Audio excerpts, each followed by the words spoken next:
வசிக்கிறோம். 30ஆம் தேதி night tea வாங்கலாம்னு சொல்லிட்டு டீ கடைக்கு எங்கள் வீட்டு பக்கத்தில் இருக்க கடைக்கு நாங்கள் பையனை கூட்டிகிட்டு போயிட்டு இருந்தோம். எங்கள் வீட்டு பக்கத்தில் 5 வீடு தள்ளி நாய் வளர்க்குறாங்க.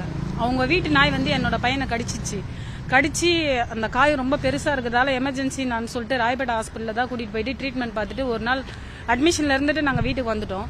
ஆனால் என் பிள்ளைக்கு நடந்தா போல மற்ற பிள்ளைங்களுக்கு நடக்கக்கூடாது.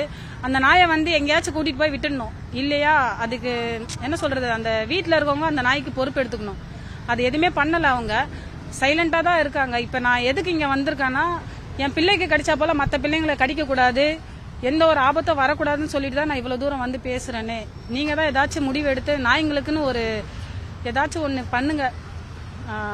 இப்போ இந்த வெயில் சீசன்லாம் நாய்ங்க எல்லாருமே ரொம்ப வெறி பிடிச்சி, நாங்கள் ஹாஸ்பிட்டலில் இருக்கும்போதே நிறைய நாய்ங்க நாய் கடிச்சிச்சுன்னு சொல்லிட்டு தான் ஊசி போட வந்திருந்தாங்க.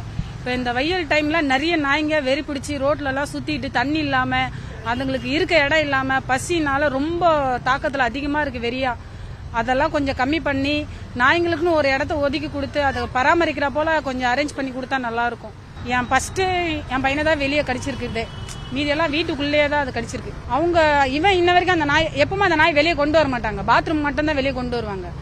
அந்த நாய் எப்பவுமே உள்ள பூட்டி தான் இருக்கு. இப்போ கூட நீங்க உள்ள போனீங்கன்னா பூட்டி தான் இருக்கும். ஏன்னா அவங்க வேலைக்கு போயிடுவாங்க, பசங்க ஸ்கூல் போயிடுவாங்க. எப்பவுமே பூட்டினபடி தான் இருக்கும் வீட்டில் நாய்.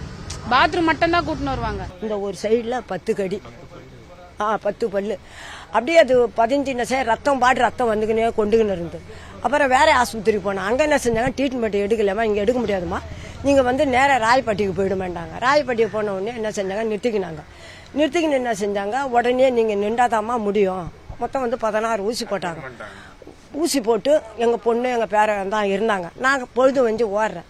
ரேஷன் கார்டு, ஆதார் அட்டை, இந்த காப்பீட்டு திட்டம்லாம் எடுத்துக்கின்னு ஓடி அவங்க எழுதிக்குது. அவங்க கொடுத்த பெட்டிஷன் தான், நாங்கள் யாரும் கொடுக்கல.